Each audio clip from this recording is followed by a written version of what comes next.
Welcome back to our channel. It's HOUR, our channel. So it's me, your girl, Mela, Momonski, back with another video.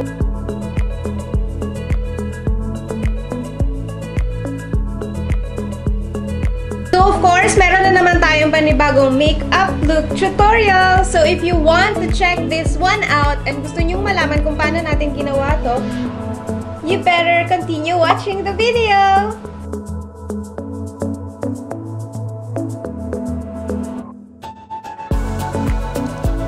Starting off with our eyebrows using Happy Soul's eyebrow pomade in the shade of dark brown and using this brush.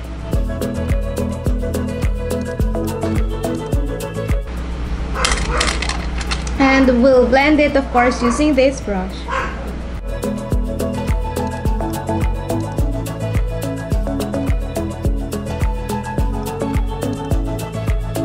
Of course, don't forget to clean your kilais.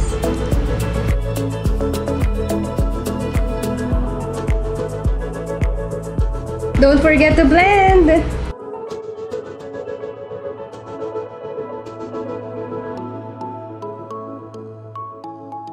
Disclaimer, all the products na mention dito sa ating video isn't sponsored. So, let's get down to our kilay para mas maging on fleek. We'll be using, of course, this product, mascara by StretchX.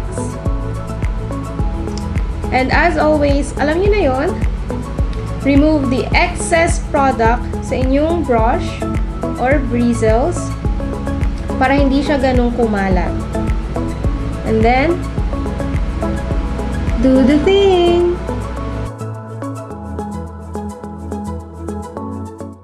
So, para sa ating eyeshadow, we'll be using baligtad, Beauty Glazed Gorgeous Me Palette. So, nabili lang natin to sa Shopee. And this is how it looks. And we'll be using shades of orange. So, starting off, dito sa pinaka-light, syempre sa nude muna tayo. And, of course, we'll be using this brush.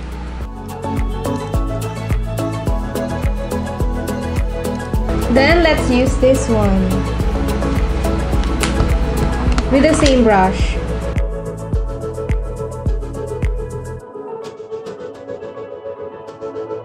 And we'll be using BLK's Feeling Peachy Creamy All Over Paint. You can use brush or daliriin nyo na lang.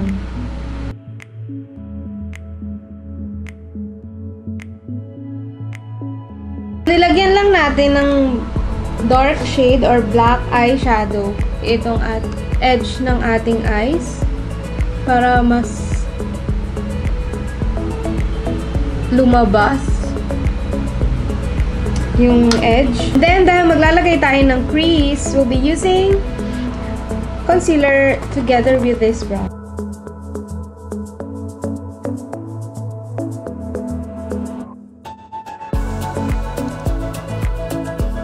Then, we'll use this shade.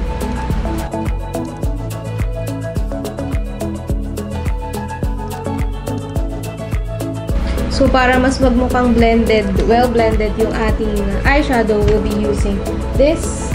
I-retouch lang natin yung middle part.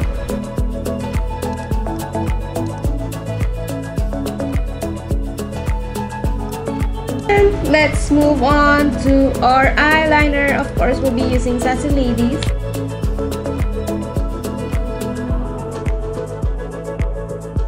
Now, let's move on to putting some false lashes. And of course, we'll be using this one, Cadalado. So, sa Shopee lang din natin to nabili. So, yung falsies natin is talagang ginagawa ko is bitin. And then, pinalalabisan ko siya dito sa pinaka-edge, doon sa dulo ng eyeliner natin. Para mas lumaki yung itsura ng mata natin. And then, para hindi magmukhang putol yung ating falsies, we'll be using eyeliner and guguhitan lang natin dito sa end ng ating falsies hanggang dun sa dulo ng ating eyes.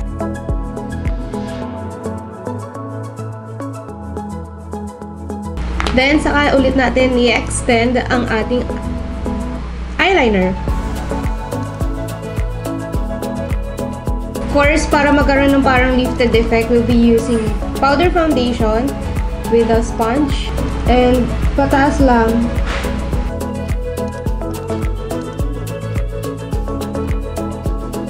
Now, let's move on to our contours. So, for our contour, pwede nyo din gamitin yung eyeshadow palette mo. And make sure that you use yung somewhat similar sa shade ng inyong skin tone na parang 1 to 2 step darker. And of course, we'll be using this brush. So to blend our contour, we can use this one or sponge kung saan kayo comfortable. Then for our cheeks, we'll be using this brush.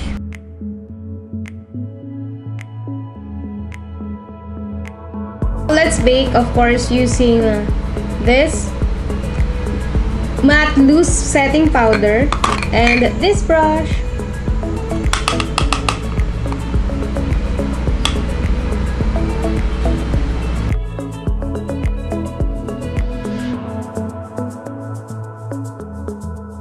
So for our cheek, syempre, our favorite BLK Creamy All Over Paint.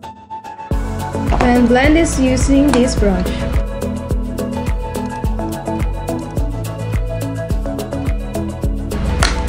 Now, let's brush it off.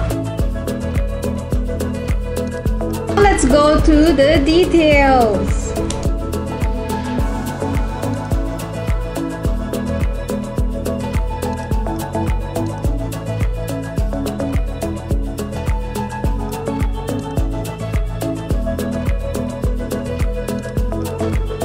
So, since peach yung naging base natin, we'll be using peach para dun sa pag-V. Siyempre, yung darker shade na para mas visible.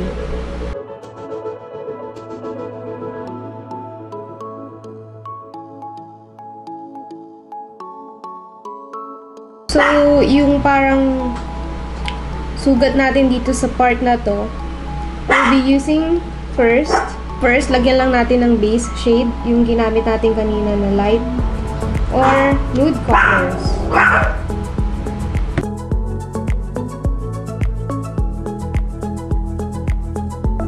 Then, we can use a smaller brush para do sa darker shade. So, para malaman nyo yung right place ng inyong scar, ito lang, i-align nyo lang siya dun sa pupil nyo.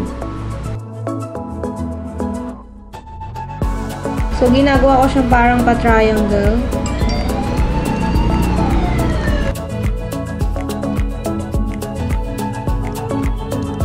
And then, para dun sa inner part, we can use the darker shade. And, of course, mix nyo na ng black.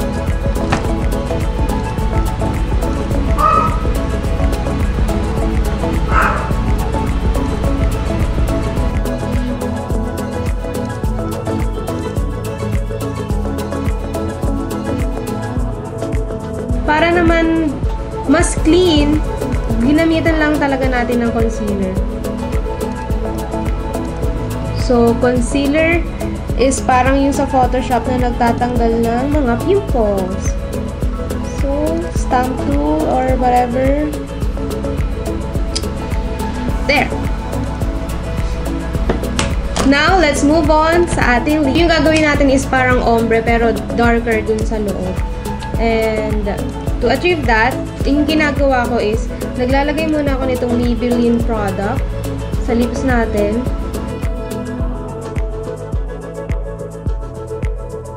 Gamitan lang natin ng lip tint. So, we'll be using this one. It's from Happy Soul. So, ang shade niya ay Lollipop. Then, imimix lang natin ang BLK product and another Happy Souls lip tint na shade na Cotton Candy.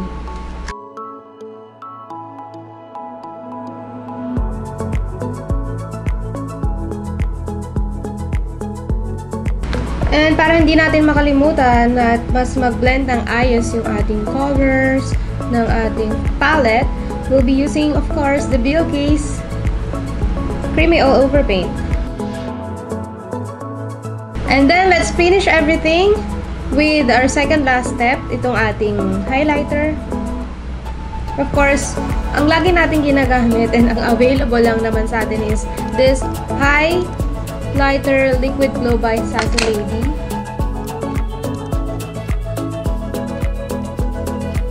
And then, ayusin lang natin yung ibang mga flaws na nakikita ko, and I'll get back to you soon.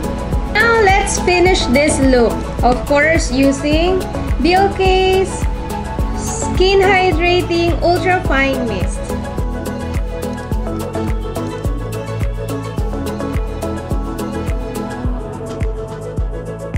What do you think of our look today, people?